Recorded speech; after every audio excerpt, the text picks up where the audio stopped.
আলু আর আটা দিয়ে এত মজার নাস্তা, খুবই সুন্দর আর খুব সহজে তৈরি করা যায়। কিছুই লাগে না, অল্প উপকরণ দিয়ে কত মজার, দেখেন কত লোভনীয় হয়েছে। তা আমি এই নাস্তাটি কীভাবে তৈরি করেছি আপনারা দেখে নিন এক ঝলকেই। খুব সহজে তৈরি করা যায় এই মজার নাস্তা। আলুর নাস্তা সবারই পছন্দ। হ্যালো এভরিওয়ান, আসসালামু আলাইকুম। আমার ভিডিও যদি ভালো লাগে লাইক কমেন্ট শেয়ার করবেন, সাবস্ক্রাইব করে অল অপশন চালু রাখবেন। ভিডিও ছাড়ার সঙ্গে সঙ্গে আপনার ওখানে নোটিফিকেশান চলে যায়। তা আমি নিয়েছি 1 কাপ আটা, আপনারা চাইলে ময়দা দিয়ে তৈরি করতে পারেন। আমি 1 কাপ আটা নিয়েছি। এখন দিব স্বাদ মতো লবণ, এখন দিব কিছু চিলি ফ্লেক্স, এখন দিব ধনিয়া পাতা কুচি। সবগুলো উপকরণ ভালোভাবে মিশিয়ে নিব।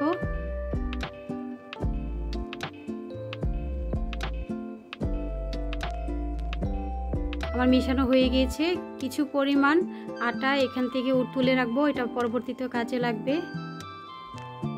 বাকি যে আটাগুলো অল্প অল্প পানি দিয়ে একটা শক্ত ডোর করতে হবে। অবশ্যই শক্ত ডোর করবেন, নরম হলে কিন্তু এটা নাস্তাটা তৈরি করতে পারবেন না, খুব কষ্ট হয়ে যাবে। আমি অল্প অল্প পানি দিয়ে শক্ত একটা ডোর করে নিচ্ছি।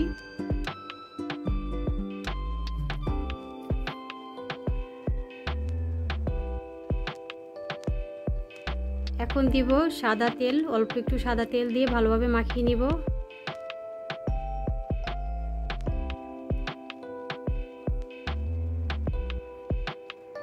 আমার এটা হয়ে গেছে, এখন রেখে দিব। এটা 10 মিনিটের রেস্টে রাখবো। বাকি কাজগুলো এখন করে নিব। এখন নিলাম 3টা আলু, আপনার ছেলে 2টাও দিতে পারেন। যে যত পুর দিবেন সে অনুযায়ী আলুটা দিবেন। সিদ্ধ আলুটাকে ভালোভাবে ম্যাশ করে নিয়েছি, যাতে এমনভাবে ম্যাশ করতে হবে যাতে কোনো দানাদার না থাকে।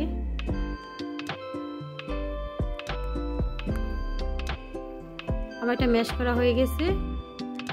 এখন হাতে একটু ভালোভাবে মেখে নিলাম। এখন এক সাইড করে নিচ্ছি। এখন দিব শুকনা মরিচ 2টা। শুকনা মরিচ দিলে খুব সুন্দর গ্রান আসে, ভালো লাগে। এখন লবণ দিয়ে ভালোভাবে মাখিয়ে নিব শুকনা মরিচটাকে। আলুর সঙ্গে মিশিয়ে নিব। এখন দিব আমি একটা মশলা দিব, স্বাদে ম্যাজিক। আপনারা চাইলে এটা স্কিপ করতে পারেন, বাট এটা দিলে খুব ভালো হয়, নাস্তাটি খুব ভালো লাগে খেতে, তাই আমি দিয়েছি। এটা দিয়ে ভালোভাবে মিশিয়ে নিব। এখন রেখে দিব এটাকেও।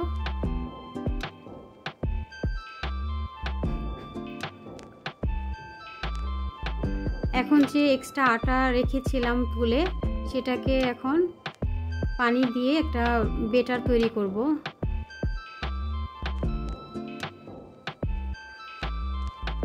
বেটারটা পাতলা করা যাবে না, পাতলাও না ঘন না, ওইরকম একটা কনসিস্টেন্সি রাখতে হবে।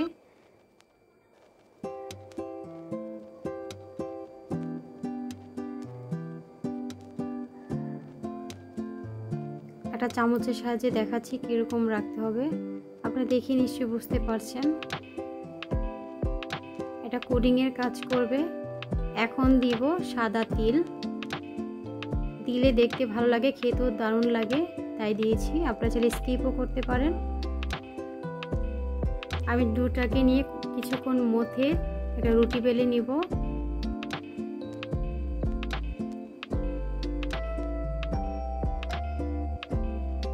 এখন একটা গোল শেপ করে নিব।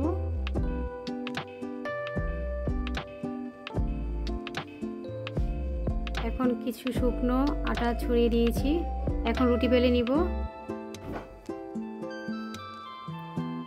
রুটিটাকে এমনভাবে করতে হবে, নর্মাল রুটির চেয়ে একটু বড় হবে, যেহেতু আটার ডোটা একটু বড় সাইজে পাতলা একটা রুটি বেলে নিব।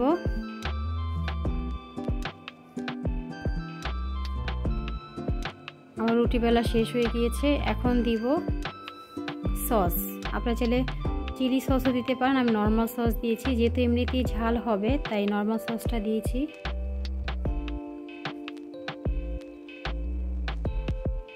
এখন হাতে মেখে নিব।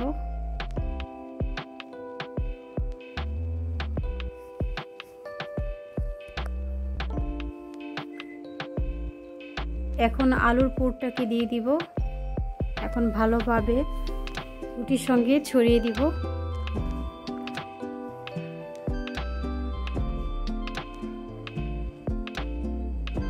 এখন দিব কিছু কাঁচামরিচ কুচি, কিছু পেঁয়াজ কুচি,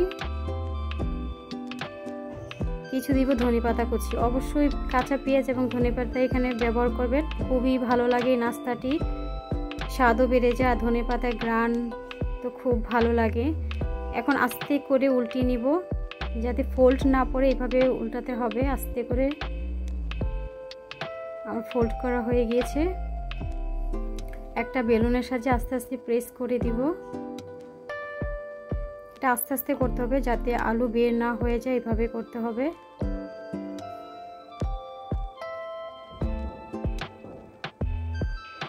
এখন ছুরির সাহায্যে কেটে নিব, এভাবে লম্বা লম্বা করে কেটে নিব।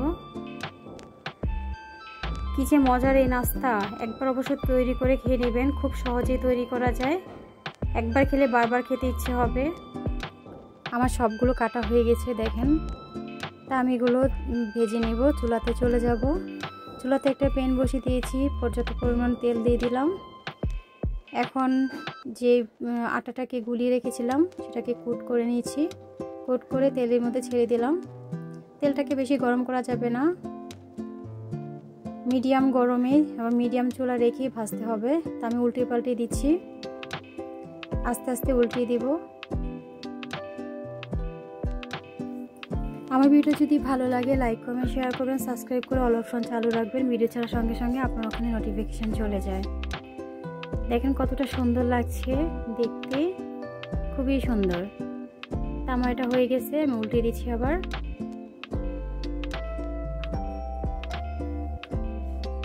এত অল্প উপকরণ দিয়ে এত মজার নাস্তা হয় আগে জানা ছিল না। তা আপনারা এইভাবে তৈরি করে খাবেন স্বাস্থ্যকর পরিবেশে। খুব সুন্দর ফ্রাই করা হয়ে গিয়েছে। এখন আমি তুলে নিচ্ছি একটা পর একটা। কতটা সুন্দর লাগছে।